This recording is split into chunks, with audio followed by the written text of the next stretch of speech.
la segunda reunión que organiza el Instituto de Sociología Política sobre las elecciones en Brasil. La primera fue preelectoral, unos días antes de la primera vuelta del 2 de octubre.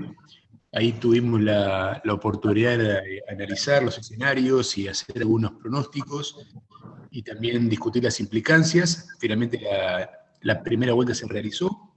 Se impuso Lula de la coalición liderada por el Partido de los Trabajadores con el 48,4%, lo que lo deja cerca del 50% que requiere la segunda vuelta, pero Bolsonaro también obtuvo muchos votos, 43,2%, un nivel de concentración del voto inédito en la historia democrática brasileña, por lo menos desde las elecciones directas en adelante, y también con un país muy partido en dos, ¿no? Porque la campaña fue bastante confrontativa y con un bolsonarismo que, aunque queda segundo para presidente, queda bastante fortalecido a nivel legislativo y sobre todo de las gobernaciones, ¿no?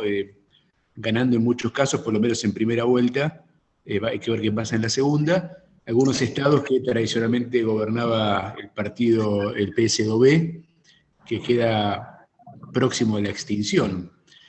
Por lo tanto, es una elección que es muy importante y que deja todavía nivel de incertidumbre bastante alto, ¿no? De haber incertidumbre mayor no sería tanto el resultado de una posible segunda vuelta, aunque tampoco es cierto porque Bolsonaro todavía es un candidato competitivo, aun cuando Lula parece llevar la ventaja, pero hay dudas acerca de cómo sería este tercer mandato de Lula con un bolsonarismo fuerte, habida cuenta que, como decía Rosendo en la reunión anterior, Rosendo Fraga, el bolsonarismo y Bolsonaro en particular son criaturas ajenas a la cultura política brasileña y no sería entonces el tipo de presidencialismo que conocimos por lo menos hasta 2016. Bueno, la metodología de esta segunda reunión va a ser como la primera, metodología de conversatorio. Vamos a circular la palabra entre todos los que quieren hacerlo, pero la idea es que la mayoría o todos hablemos, pero en exposiciones breves como para que luego podamos tener una segunda ronda más tipo debate. Bueno, no sé quién quiere tomar la palabra, pero veo que están ahí Santiago Leiras y Tomás Mujica ahí ya preparados, así no sé quién quiere tomar la palabra primero. Empiezo yo usted. Como Adelante. bueno, Dale, ¿qué tal? Santiago, dale. Bueno, buenas tardes a todos. Bueno, primero agradezco la invitación que me ha hecho llegar Julio y bueno, esperemos que de esto salga un debate productivo que después que va a ser así. No, yo tenía tres comentarios muy breves, creo que inclusive está sin exceder los 5 minutos, probablemente hasta usando menos tiempo. Dos que son cuestiones más generales y una particular respecto a la cuestión del posible resultado y si Bolsonaro puede o no revertir este resultado en la segunda vuelta, ¿no? Las dos cuestiones o los dos comentarios generales son básicamente los siguientes. El primero que tiene que ver con una cuestión más general, más allá del escenario electoral, que es, volviendo a la vieja cuestión ya que todos han planteado respecto a, porque se han planteado muchas oportunidades respecto a las giro a la izquierda y algún clima antificialista que se superpone. Quizás dándole una vueltita más a ese aspecto, me parece que hay un elemento que es importante marcar, que es no solo que hay una suerte de castigo a los oficialismos del poder, sino que hay una cuestión y una, digamos, nota que van a tener que tomar debidamente los nuevos oficialismos y que tienen que ver con el tema de la duración de los tiempos y las lunas de miel que se hacen cada vez más cortas. La Argentina del 2021 es un ejemplo y me parece que Chile en ese sentido es otro, ¿no? En ese sentido, primera cuestión, más allá del escenario electoral, bueno, sea quien sea el oficialismo a partir de noviembre o a partir de enero, mejor dicho, deberá tomar nota de esta cuestión de los tiempos y la escasez de la luna de miel, o la cortedad de la luna de miel, quiero decir. El otro comentario es un comentario que podríamos decir un poco en serio, un poco en broma, que hasta puede parecer medio tuitero, digamos, ¿no? y que yo diría, miren, no importa cuando escuchen esto, lean esto o vean algo escrito como esto que voy a decir. Sea quien sea el futuro presidente de Brasil, va a lidiar con un Congreso fragmentado y va a tener que formar coaliciones de gobierno amplias para gobernar. Esto digo, no importa en qué momento del 85 a la fecha lo planteemos, es un comentario que vale para todas las situaciones prácticamente del 85 a la fecha, ¿no? Como ustedes saben, aquellos que se han intentado manejar por fuera de una lógica de este tipo o entendiendo esta situación, muy bien no les fue. Pensemos en el caso de Collor o pensemos en el caso de Dilma Rousseff, digamos, ¿no? Bolsonaro creo que lo entendió a tiempo y ahí da ese volantazo promediando su gestión y empieza a establecer relaciones con el centrado y tira por la ventana su impronta antipolítica y demás. Y el último, para terminar esta presentación así breve, es respecto a la cuestión de si es posible revertir o no el resultado por parte de Bolsonaro, ¿no? Yo estaba buscando información y entre esas cosas que encontré había un artículo de un investigador mexicano, después si quieren lo puedo hacer circular si les interesa, donde había un dato que era muy interesante, ¿no? Él tomó un periodo más o menos entre 1999 y 2019 de 20 años, y analizando 55 elecciones presidenciales, solamente en 7 oportunidades se revirtió el resultado de primera vuelta. Bueno, una de ellas fue en la Argentina, digo, para poner un ejemplo, esto sucedió 2 veces en Perú, sucedió en Guatemala, en Costa Rica y en Uruguay también con Valle. Lo que salta a la vista es el tema de pocas son las oportunidades en las cuales hubo reversión de resultado, y ninguna fue en Brasil, además, ¿no?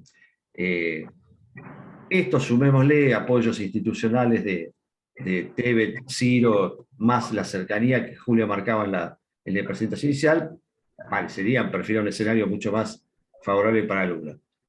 Respecto a la pregunta, si ustedes me consultan a mí o me piden algún tipo de definición, ¿es posible revertirlo? Bueno, posible es, improbable, lo veo más bien improbable, ¿no?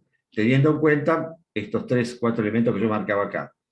La escasa situación, la escasa frecuencia de estos casos, el hecho de que en Brasil no hay un antecedente de este tipo, y me parece que ese contexto político que se da a partir de ciertos apoyos claves, me parece que hacen algo que puede ser probable, pero poco probable, perdón, pero no imposible en este caso, ¿no?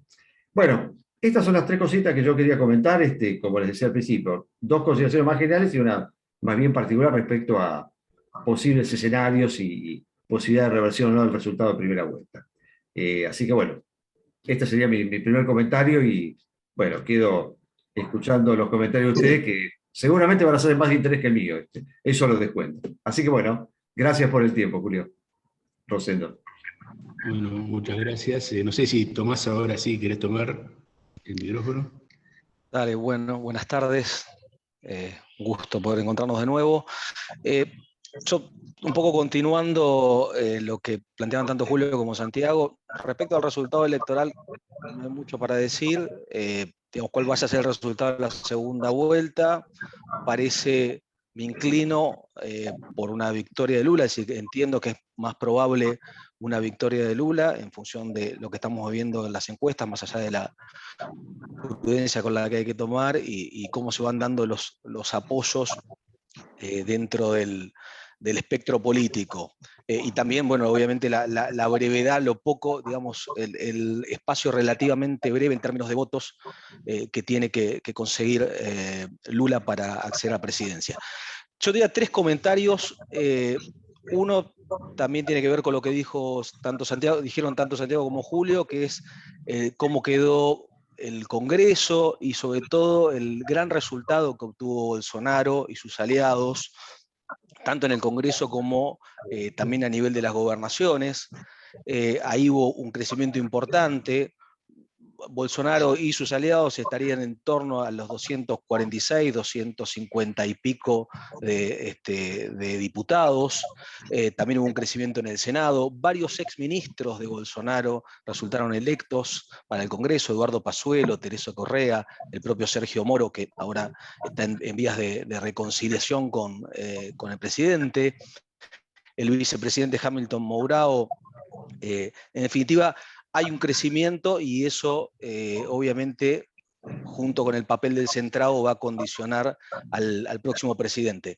Lo mismo a nivel de las gobernaciones, me parece muy importante destacar los triunfos en Río, con Castro, en Paraná, y las primeras vueltas muy favorables para los candidatos de Bolsonaro en San Pablo, en Río Grande do Sul.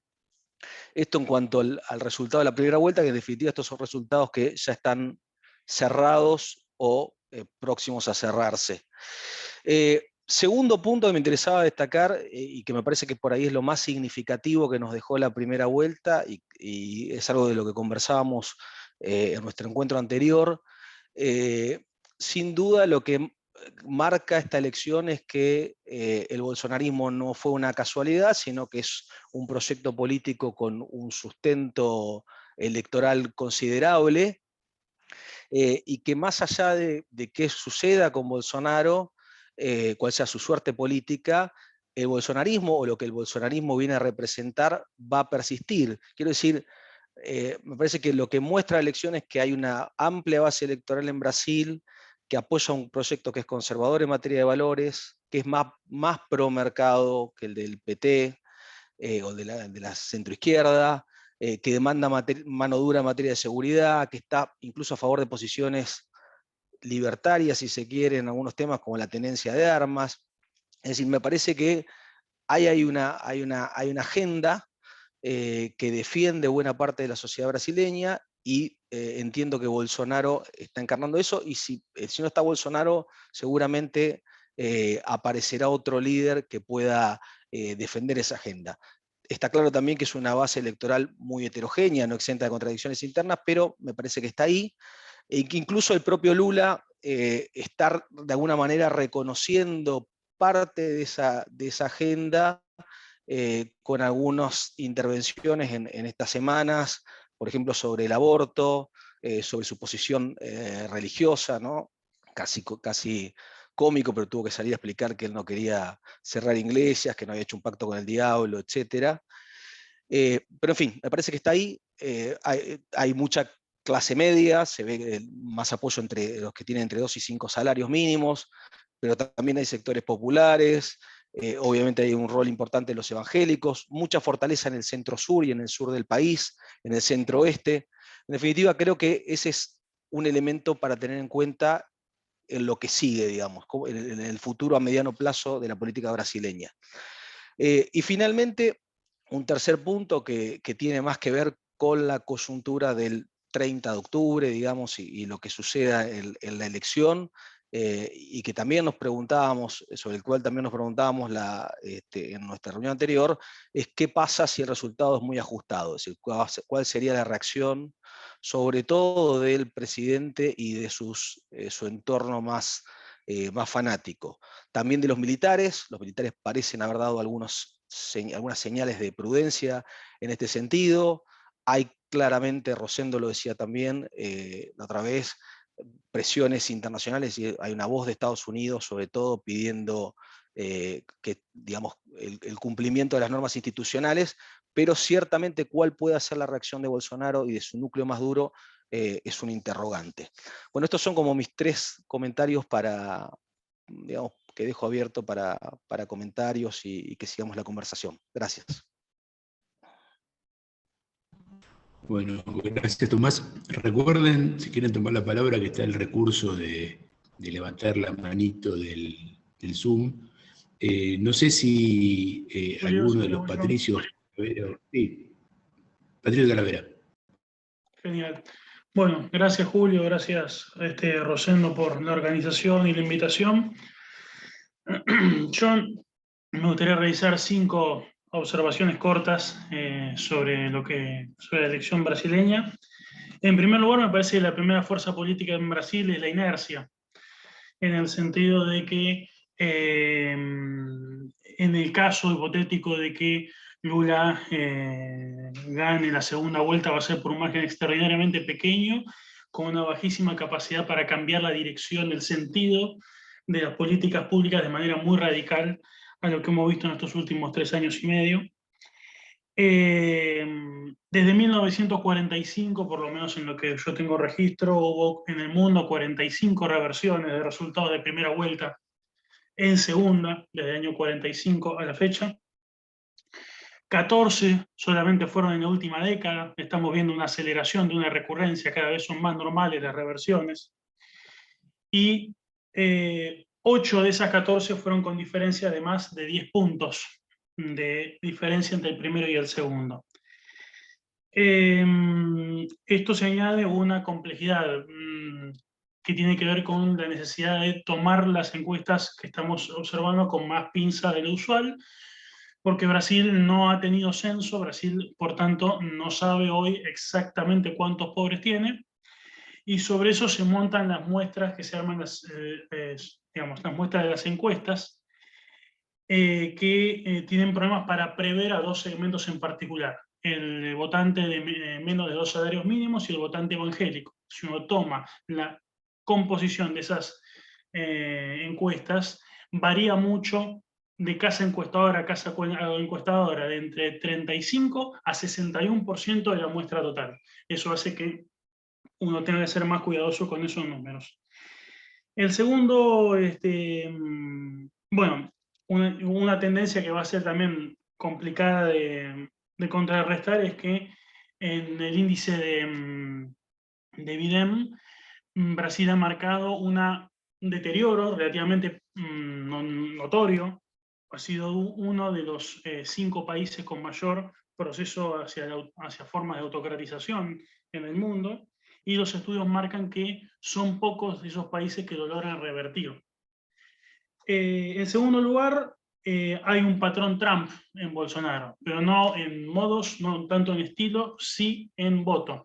Bolsonaro ha aumentado su proporción de votos en los municipios menores de menos de 75.000 electores, y ha retrocedido en las grandes capitales. Hay una especie de configuración que no estaba tan presente en 2018 de el interior contra las capitales. No necesariamente entra en juego la periferia, sino el interior profundo de Brasil.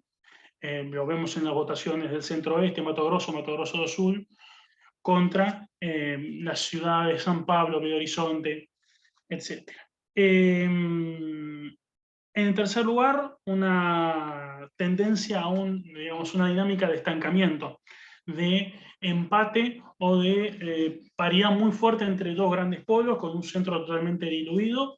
Es factible que en las próximas semanas 2 partidos históricos, como el PSDB y lo que era el PMDB, se fusionen con 2 partidos más para crear un gran partido de centro y de alguna manera garantizar su supervivencia. Los márgenes de aprobación y de rechazo al presidente están casi empatados. Los márgenes de aprobación los márgenes de rechazo hacia Lula y hacia Bolsonaro están también prácticamente empatados.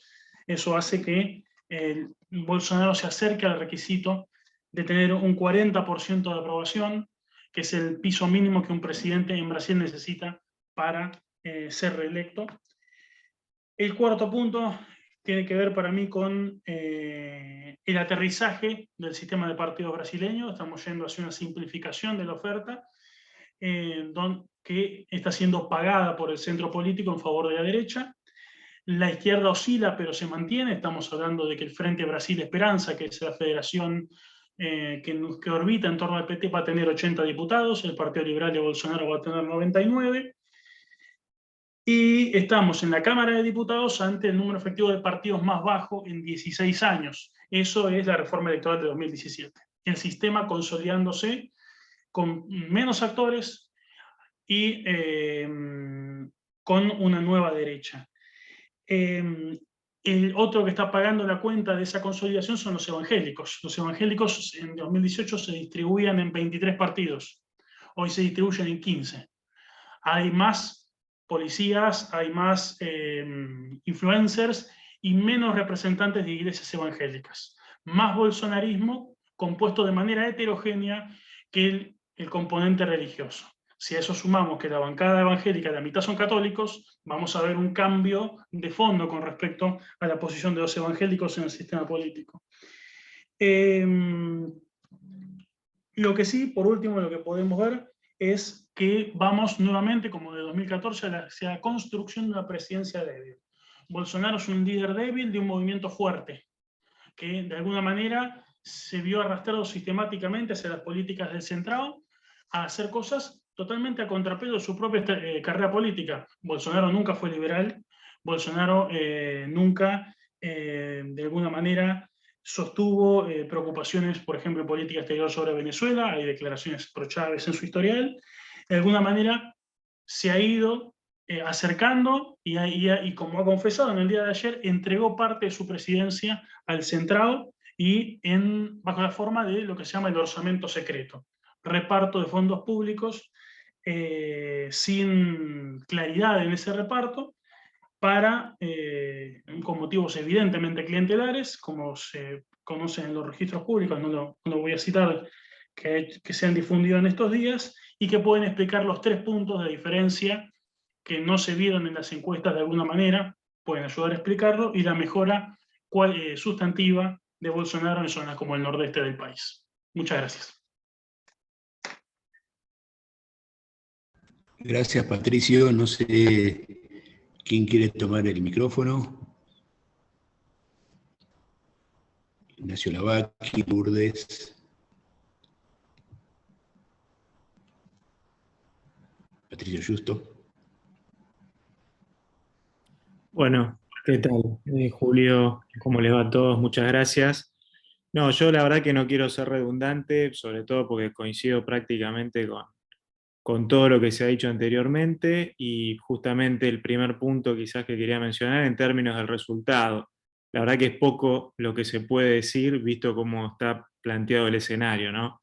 Puede pasar cualquier cosa. Obviamente que la matemática electoral, como bien se describió antes, indica que lo lógico es que Lula gane.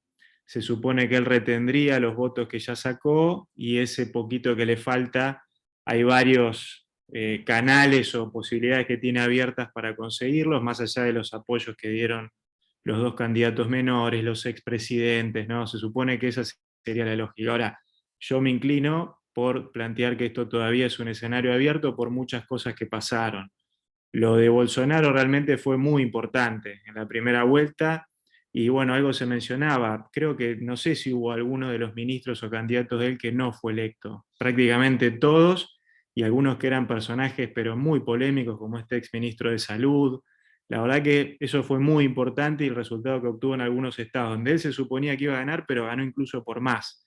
Esto da un Brasil geográficamente partido, hiperpolarizado, que ahora sí, si quieren, pasamos a la hipótesis entonces más lógica, vamos a suponer que gana Lula, ya sabemos que va a ser un gobierno con muchos problemas, desde lo institucional, por no controlar el Congreso, por tener figuras de Bolsonaro afianzadas en ese Congreso, y van a tener seguramente un protagonismo muy fuerte.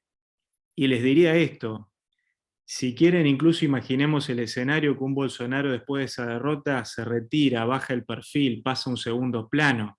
El bolsonarismo, esa masa electoral, eso va a persistir, creo que lo decía Tomás a esto, pero a mí más me preocupa esta pregunta: ¿cómo se va a comportar ese bolsonarismo? ¿Sí?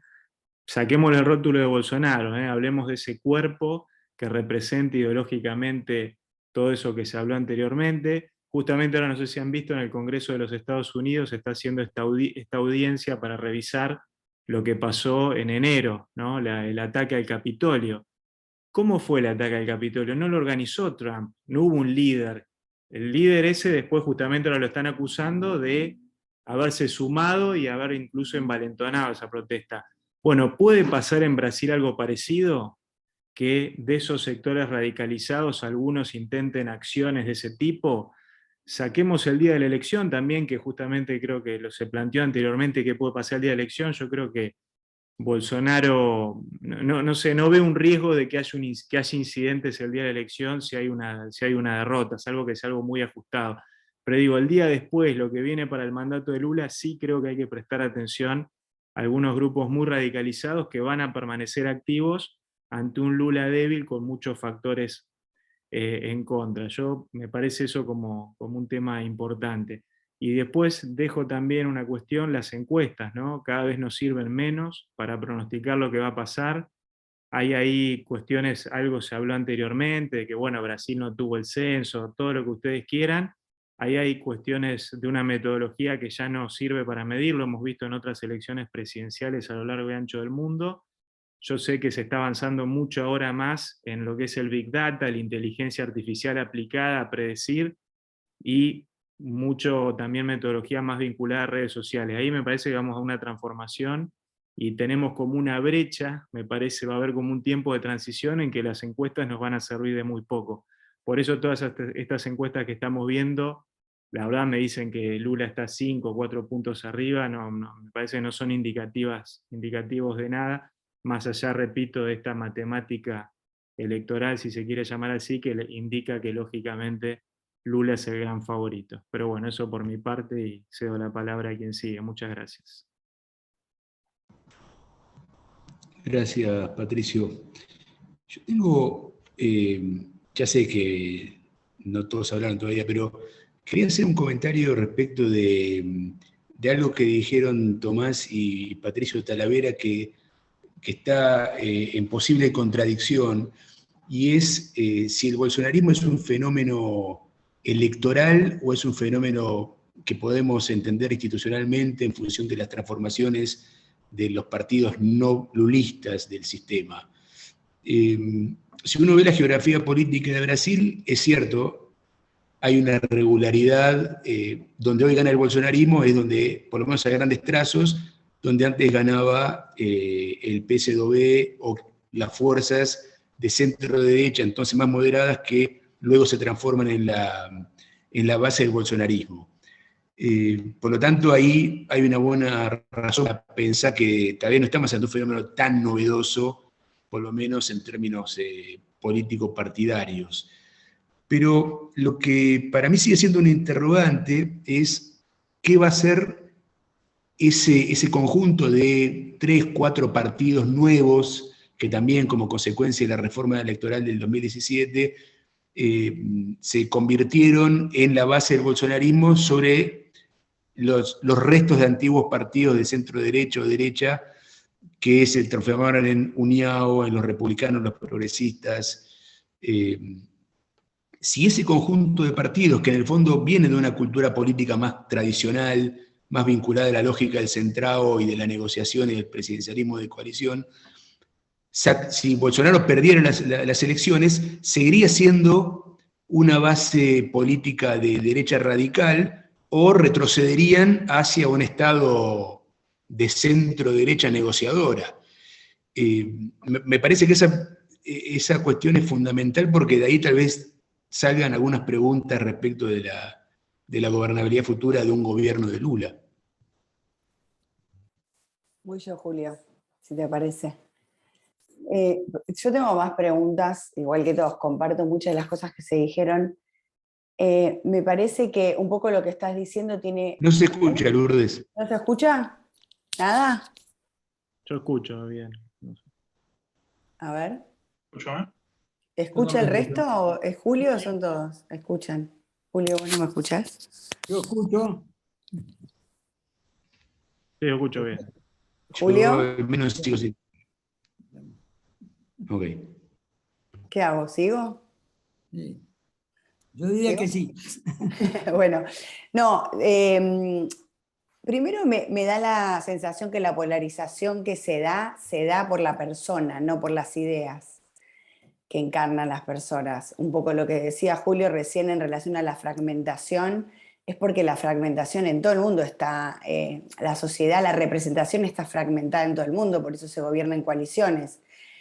Y me parece que en este caso es la persona la que genera el odio, la persona de Lula o la persona de Bolsonaro, con lo cual me sumo a tu interrogante, Julio, en el sentido de que qué pasa cuando pierda uno u otro, realmente. O sea, qué pasa en la oposición de cualquiera de los dos, creo que eso es una intriga. Me parece, por otra parte, que la discusión política está muy divorciada de la sociedad brasileña, un poco lo que está pasando también en todas nuestras sociedades, ¿no? Hay una discusión que se da en política, pero Brasil necesita reformas estructurales, tiene una economía que empezó un poco a salir, pero está con problemas serios también, y la manera de salir no va a ser con cualquier coalición. Alguien mencionaba recién que enseguida va a tener problemas. No es que cualquiera que llega va a poder resolver, con lo cual no hay salida sin una coalición que incluya al que pierda. Por eso esta polarización de los personajes me parece que complica. Hay para mí una ventaja en Brasil en relación a otros, y es que tanto Bolsonaro, que independientemente de sus ideas más extremas, la economía la ha podido establecer, y por otro lado Lula, que que coaliciona con gente con la que antes no estaba, hay una racionalidad que puede augurar en los futuros gobiernos algo más, menos extremo. Y en ese sentido me parece que la institucionalidad brasilera, estaba pensando en el tema de la violencia política, creo que eso es algo que no podemos prever ninguno, que puede ocurrir. Pero es verdad que las instituciones policiales y las militares tienen bastante legitimidad todavía ahí adentro. Entonces hay una institucionalidad que todavía juega, lo cual no significa nada o significa más. Me parece que ahí el tema institucional de Brasil es importante para lo que viene. Y el otro tema me parece que tiene que ver con cómo, que lo que más va a definir si gana uno u otro después, porque quién gane no lo sabemos, participo de todos los cuestionamientos que tienen todos, lo de las encuestas, lo del voto vergonzante, lo de todo esto que no sabemos. Me parece que lo interesante es que si ganara Lula vamos a tener un Brasil más comprometido con una agenda global. Si ganara Bolsonaro, me parece que ahí se nos generan a nosotros mucho más complicaciones y va a ser un Brasil más desprendido del mundo. Pero eso me parece que es un poco lo que había salido también en la reunión anterior. No tengo mucho más para comentar, más que dudas.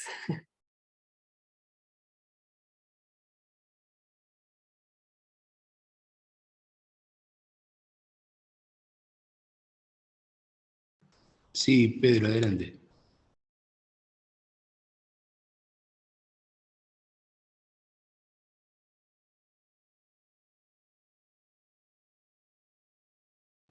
Ahí está. Está. Perdón, ¿ahí me escuchan?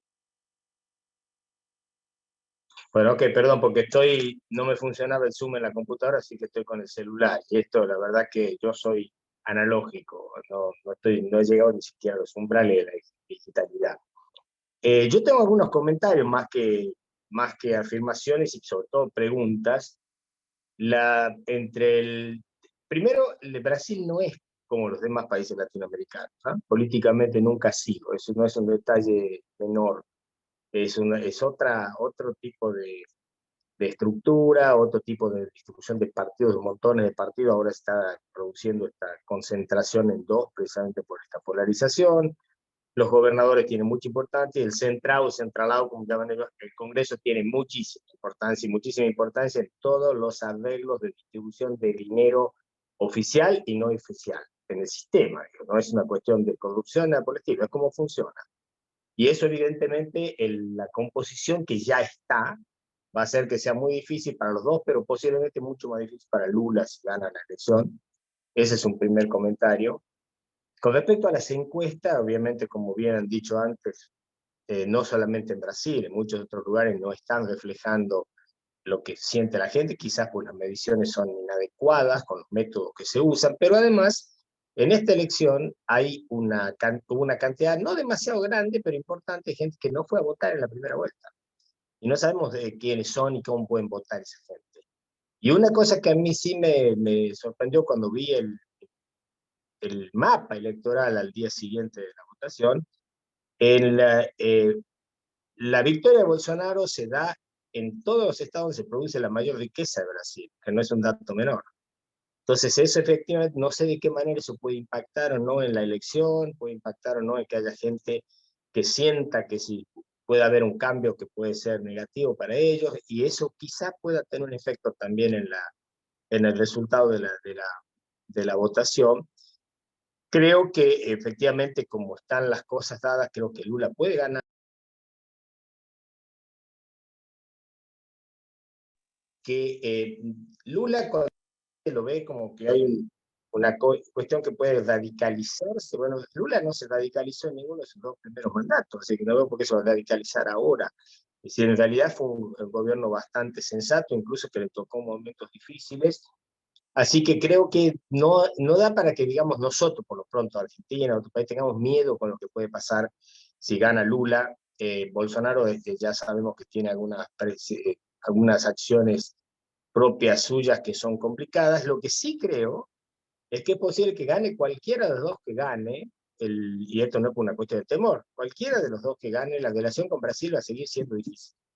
Va a seguir siendo difícil porque precisamente muchas de las cosas que Brasil va a seguir haciendo, aún si gana Lula, no están muy a tono con las que estamos haciendo nosotros. Entonces, pues, hay cuestiones donde creo que va a haber que ajustar bien la política, y creo que gane quien gane en Brasil, lo que no podemos seguirnos permitiendo es esto de no tener una relación fluida con ese país, gane quien gane, sea Bolsonaro, Lula o quien sea. Pero no creo que si gana Lula hay una sensación de que inmediatamente va a haber una afinidad con el gobierno argentino o con otros gobiernos de América Latina de izquierda. No estoy tan seguro, depende de la política que Lula quiera hacer de posicionamiento de Brasil y de afirmar al Brasil donde tiene que estar.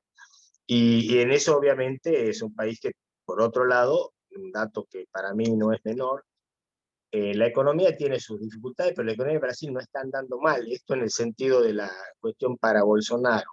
No es una economía que esté con las gravísimas dificultades que estamos nosotros y algunos otros países de nuestra región. Así que creo que eso hay que tenerlo también presente.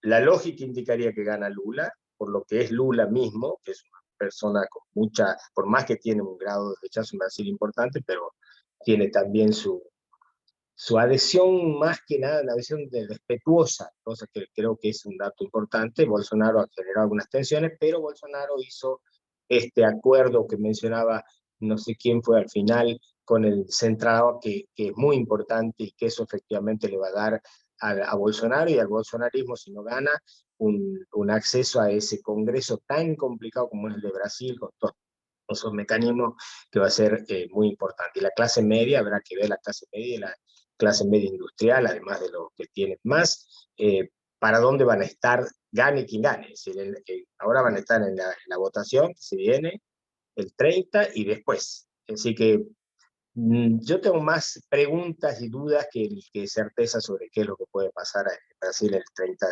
de octubre. Gracias. Bueno, muchas gracias.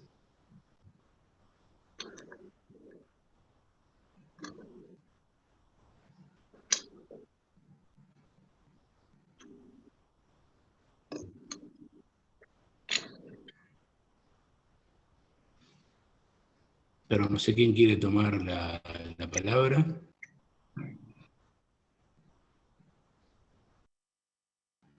Rosendo.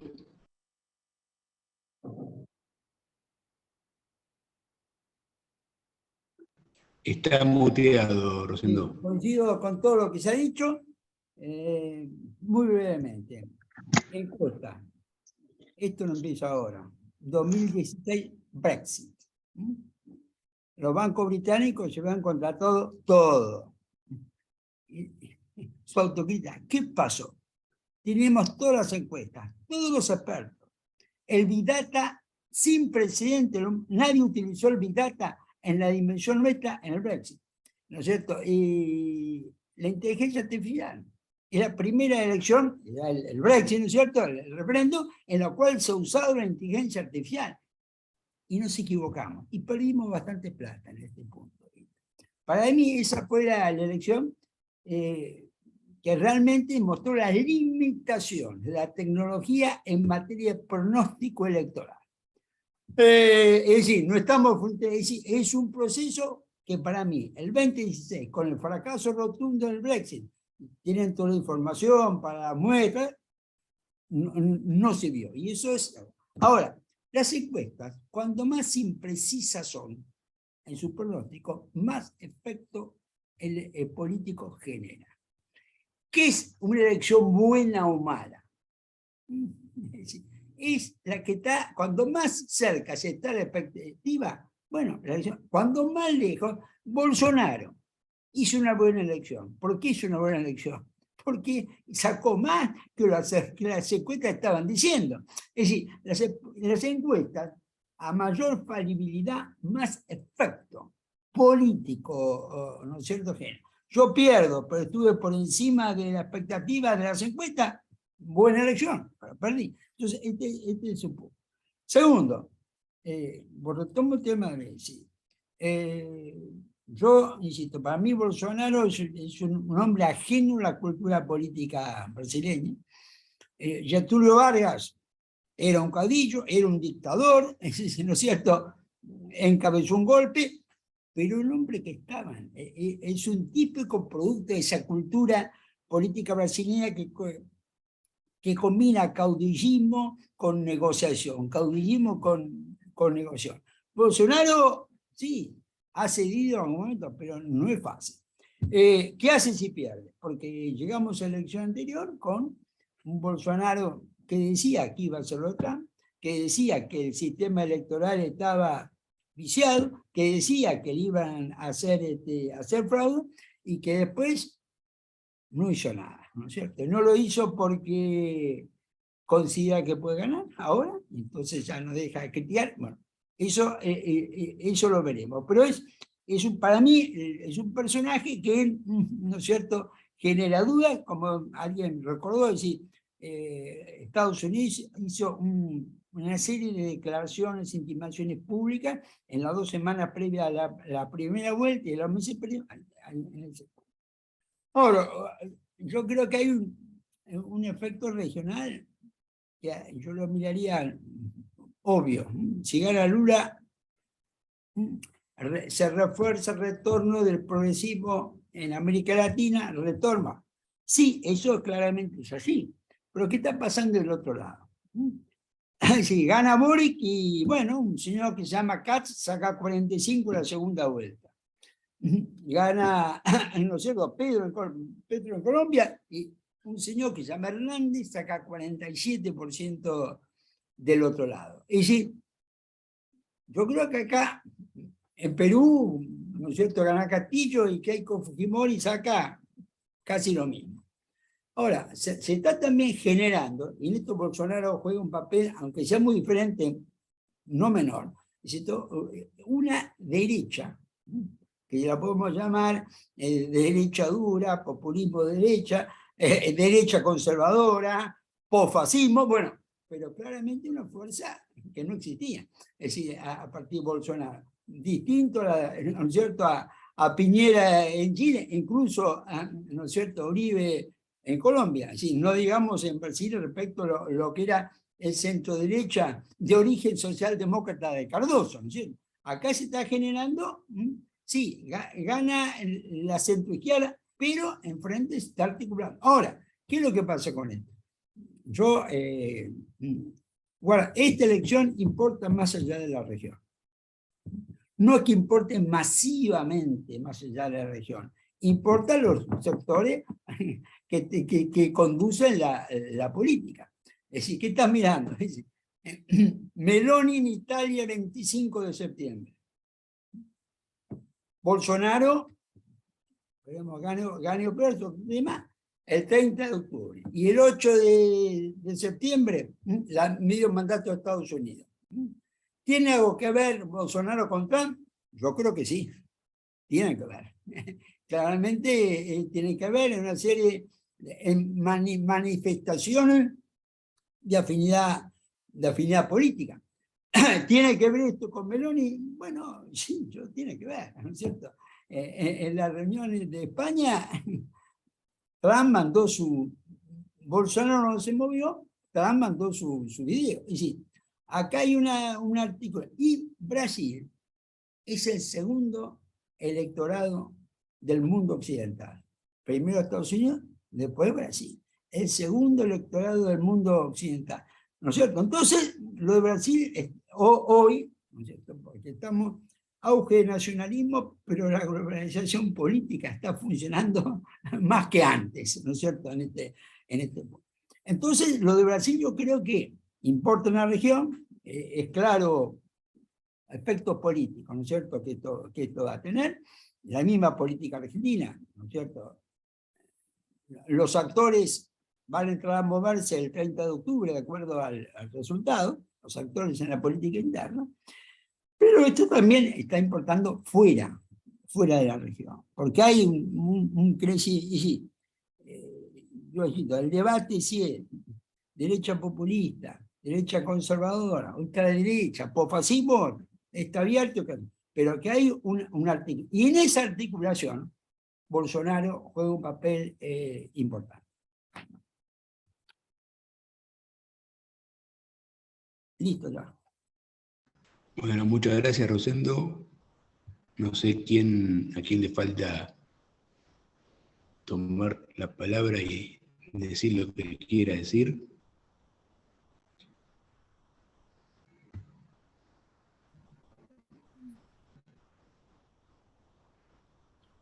Hay otra pregunta que me quedó, perdón, antes que algún otro se anime. Habiendo hablado sobre todo con un colega analista que está ahí en Brasil, que me dijo, fue muy importante el voto anti-PT, que obviamente cuando uno analiza el voto de Bolsonaro, pareciera que es apoyo a Bolsonaro y sus candidatos, pero hubo mucho voto anti-PT. Y como que ese factor eventualmente en la gente que no fue a votar, que por el efecto que justamente bien mencionaba Rosendo de las encuestas, con poca expectativa porque supuestamente iba a ser un triunfo en primera vuelta de Lula, ahora algunos de esos que no fueron a votar, que se inclinarían más a que Lula no vuelva al poder, independientemente que tenga una preferencia directa por Bolsonaro, no necesariamente, irían a votar. Pero la verdad que no sé, por ahí alguno de ustedes tiene más información de cuánto podría ser ese componente anti-PT que no tuvo el incentivo en la primera vuelta y ahora iría, y podría ser finalmente lo que contribuiría a la sorpresa de que Bolsonaro la dé vuelta, ¿no? Pero bueno, no lo sé. Tiro ese dato porque me lo dijo alguien desde Brasil.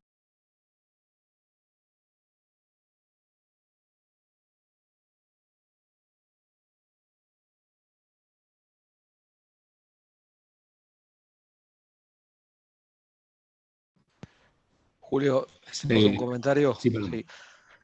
Sí. Sí, la verdad sobre lo que plantea Patricio no tengo una respuesta, pero sí me quedó resonando algo de lo que vos planteabas en su momento, sobre en qué medida esta coalición o parte de esta coalición que apoya a Bolsonaro, que viene de la política tradicional, podría reconfigurarse y a un punto reconvertirse en una centro derecha negociadora en un eventual gobierno de Lula. Y esto tiene que ver también con lo que plantea Rosendo de qué grado de novedad tiene el bolsonarismo. La verdad que ahí, se me ocurre decir que evidentemente hay parte de la coalición que apoya a Bolsonaro que tiene sus raíces en la política tradicional y que es posible que al menos en algunas cosas termine negociando con un eventual Lula presidente. Pero sí comparto que hay, y entiendo que hay una novedad en el bolsonarismo, que es una expresión brasileña de un debate político y cultural que se está dando en todo Occidente. Es decir, sobre todo todo lo que tiene que ver con la agenda de valores, para ponerlo de alguna manera, ¿no? El debate más entre conservadores y progresistas. Y ahí sí creo que Bolsonaro representa digamos, una novedad y representa un electorado que tiene una demanda fuerte por este tipo de, digamos, que demanda esta agenda. Por ejemplo, los evangélicos, ¿no? Y alguien lo va a tener que representar si no es Bolsonaro en la política brasileña. No me parece, ya lo había comentado en mi primera intervención, o sea, no me parece menor que Lula haya tenido que salir a hacer una serie de declaraciones importantes sobre el aborto, sobre su pertenencia religiosa, sobre su respeto a la libertad religiosa, etc. Y esa es una agenda que me parece que trasciende a Brasil, que se está discutiendo en todo Occidente y que hoy el bolsonarismo encarna o representa al menos parcialmente. Solo un comentario a esto, Tomás. Me parece interesante porque claramente hay un clivaje entre la ideología más globalista y progresista y el contrapunto conservador. Pero esta reacción que vos mencionás de Lula no matiza que se ponga cada uno en un extremo, porque la reacción a eso tendría que haber sido un Lula más globalista, y no lo veo a Lula en esa línea. Por eso digo que tiene muchos matices Brasil en sus liderazgos. No, me parece como muy, muy difícil ponerlo a Lula como globalista, cuando tiene muchísimo de conservador en un montón de cosas, y además ahora se quiere parecer más. Y por otra parte, ponerlo a Bolsonaro solamente con esas banderas, cuando en el tema económico tiene toda una mirada.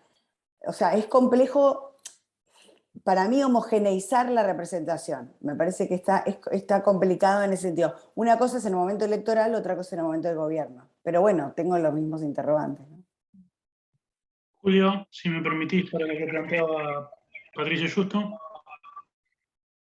Me parece que hay un cambio, digamos, el viraje de ciertos sectores hacia el voto hacia el bolsonarismo, me parece que lo vimos con su mayor fuerza en la primera vuelta. Un efecto adelgazamiento de las terceras fuerzas que a último momento, como de alguna manera pasó con Macri en 2015, entre Paso y General, se fueron hacia Bolsonaro adelgazando a Simone Tebet y a Ciro Gómez, sobre todo a Ciro Gómez, que aunque sea el candidato de un partido de centro izquierda, el PDT tiene un núcleo de votantes entre 1/3 y un 40% que son decididamente de derechas. Y incluso el PDT tiene agrupaciones de base como Nova Resistencia que son de extrema derecha, aunque parezca paradójico en un partido fundado por Leonel Brizola. Me parece que nos tendríamos que alejar, en principio, si nos guiamos por la experiencia, de la idea de que la participación vaya a mejorar en la segunda vuelta. Esta fue la peor participación desde 1998. Cada elección Brasil va descendiendo en participación. Y la segunda vuelta siempre participa usualmente menos gente que en la primera. Con lo cual yo creo que más que un viraje de un votante que va a votar a Bolsonaro, el riesgo de Lula es que el propio no alcanzar a movilizar al elector que él tiene que movilizar, que él pierda por desmovilización propia y no por movilización ajena.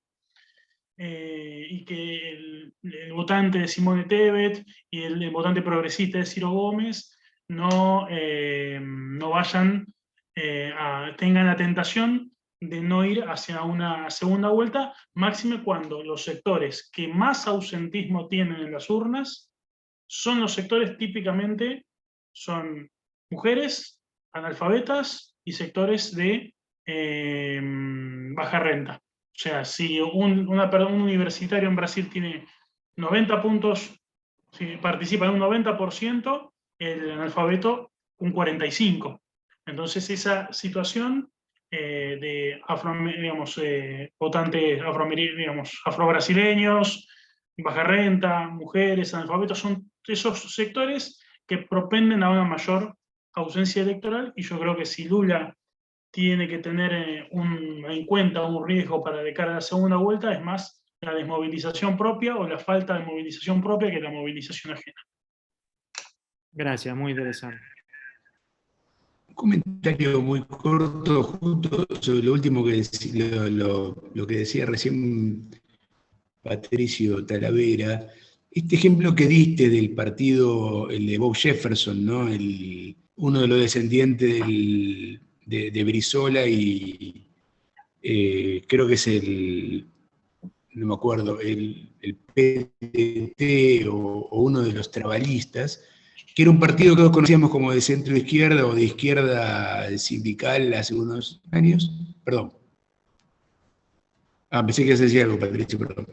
Bueno, y hace un año y pico, cuando Bolsonaro parece que se queda sin partido, cuando la creación de su partido Alianza por Brasil fracasa y tiene que salir a buscar la afiliación del Partido Liberal, ahí apareció Jefferson fingiendo ser un bolsonarista ortodoxo. Y ese caso, yo no sé si verlo como un indicador de los cambios en la cultura política brasileña o como una muestra de que hay un poco de sobreactuación en el bolsonarismo. hay algunos aspectos de este corrimiento a la derecha de muchos partidos que venían del centrado y de la negociación y del oportunismo, que a mí me suena poco creíble, y en el último año vimos bastante de esto. Yo por eso, son indicadores que no me queda tan claro si provienen de una demanda profunda del electorado o de una interpretación casi de los propios dirigentes sobre lo que esa demanda es. Máxime cuando, como decían Rosendo, Patricio Justo y tantos más, parecían estar los termómetros rotos, que las encuestas no sirven para saber lo que la gente opina. Bueno, en Argentina estamos viendo también fenómenos de bolsonarismo que no son muy genuinos, ¿no? Dirigentes que de la noche a la mañana aparecen apoyando a Bolsonaro, a Meloni, y era gente que estaba hasta hace pocos meses en la lista de Facundo Manes en la provincia de Buenos Aires. Por eso yo no sé si estamos ante un cambio tan estructural o hay un poco de sobreactuación. Pero bueno, es un comentario de tipo que agregará algo. Ya estamos un poco, hemos terminado. Sí, si me permite, Julio, me parece que estamos hablando de dos cosas distintas. Yo mencioné el partido de Ciro, que es el Partido Democrático Trabalista, que es el partido que funda Brizola cuando se separa del Partido Trabalista Brasileiro, que es el partido de Roberto Jefferson, que además está preso. O sea, esa es la secuencia, que es la ruptura cuando el PTB vira hacia la derecha con Yanio Cuadros. Brizola crea el PDT separándose del PTB.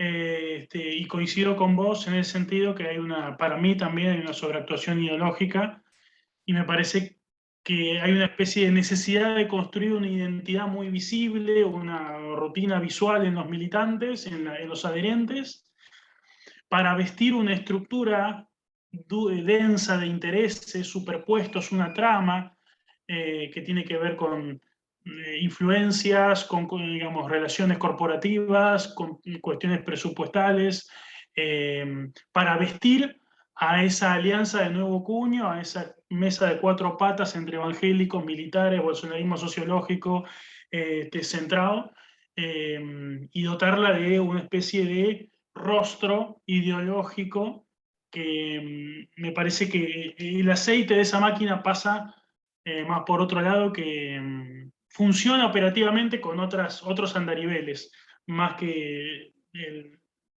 levantar la bandera, digamos.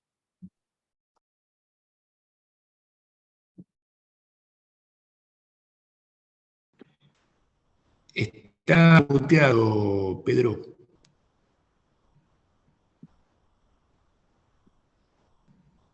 Así, perdón. Yo mencioné el tema de la gente que no fue a votar para mí, y no sé quién lo levantó recién. Yo creo que ese va a ser uno de los temas más importantes, precisamente por el componente de quienes van o quienes no votan en la segunda vuelta. La descripción que hacían recién de quienes son el típico no votante en la segunda vuelta son votos que normalmente irían a Lula. Y la diferencia es lo que decía Rosendo con el impacto que tuvo en las encuestas en realidad en esta primera vuelta, fue la sorpresa porque un candidato que se suponía que ya no era competitivo, que incluso puede llegar a perder en la primera vuelta, resulta que queda a 4 puntos, 4 puntos y medio. Y esa gente, que son ese voto anti-PT, que efectivamente yo creo que no hay con Lula en el PT, francamente no creo que deberían tener tantos temores, pero yo no soy brasileño. Es decir, lo cierto es que hay una cantidad grande de gente que es voto contra PT, y el único dato que tengo, y con lo que valga de las encuestas, que precisamente nadie puede creer en ellas, el único estado grande donde ganó el Lula, rico quiero decir, es Minas Gerais. Y ahí, porque tienen el norte de Minas, tiene mucha gente pobre, y ahí sí conozco a alguna gente, mi hermano mío vive allá, está cambiando ese voto. Es decir, en los últimos sondeos, que habrá que ver qué certeza tienen, en Minas parece que la cosa se estaría revirtiendo, a pesar de que sería podría haber sido uno de los bastiones, pero no lo es. Entonces, creo que ese voto, no sé cuánto es ese porcentaje, gente que no fue a votar y que puede ir en esta. Si lo que nos interesa es más o menos saber qué puede pasar en la elección del 30 de octubre, yo creo que ese puede ser un dato muy grande, y si llega a revertirse, creo que no va a ser tan sorpresivo, esa es la verdad de la historia.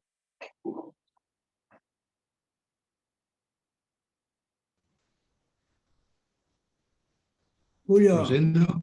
Sí. bueno, realmente yo creo que el tema de la elección brasileña es apasionante. Brevemente, yo coincido con lo que dijo Tomás, ¿no es cierto? El tema valores tradicionales progresistas juega un papel importante en la puja electoral brasileña. Acá agregaría que, es decir, alguien me acuerda, en la reunión anterior dio el dato, en la década que viene, Brasil va a tener más evangélicos que católicos, más evangélicos, en la década que viene. Y Brasil es el país con más católicos del mundo, en cantidad, ¿no es cierto? Bueno, ahora, este es el punto. Los evangélicos votan mayoritariamente, ya no todos, por Bolsonaro. Los católicos votan mayoritariamente por Lula, del otro lado.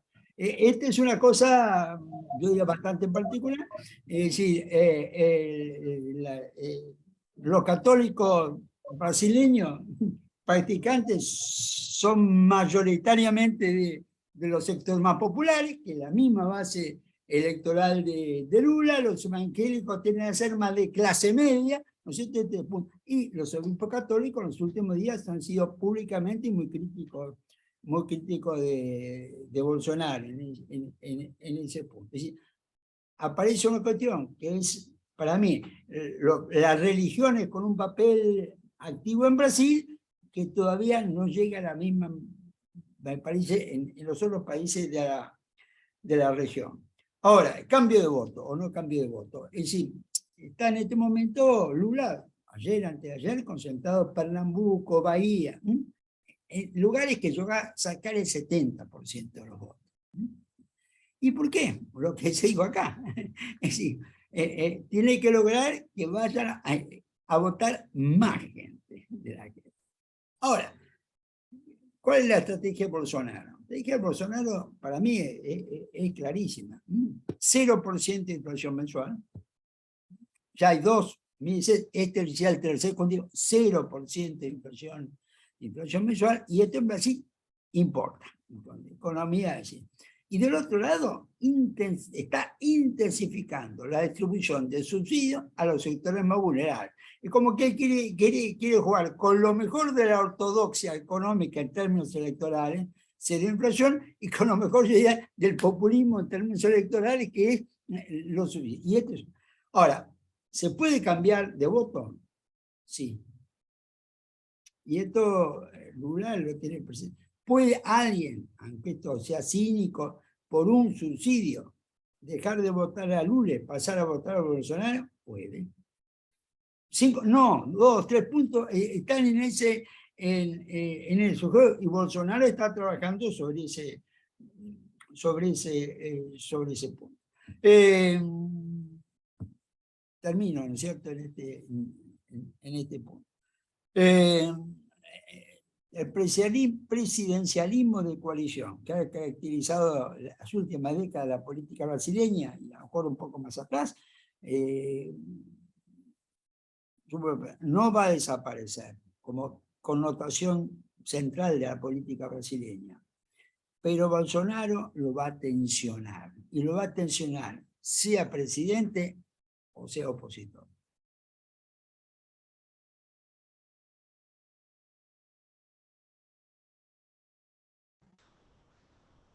Bueno, creo que ya con eso podemos dar por finalizada nuestra reunión.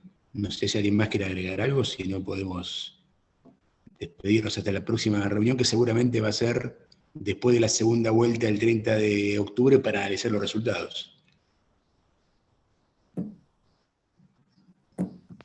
Bueno, buen fin de semana. Julio, muchas gracias. Luego.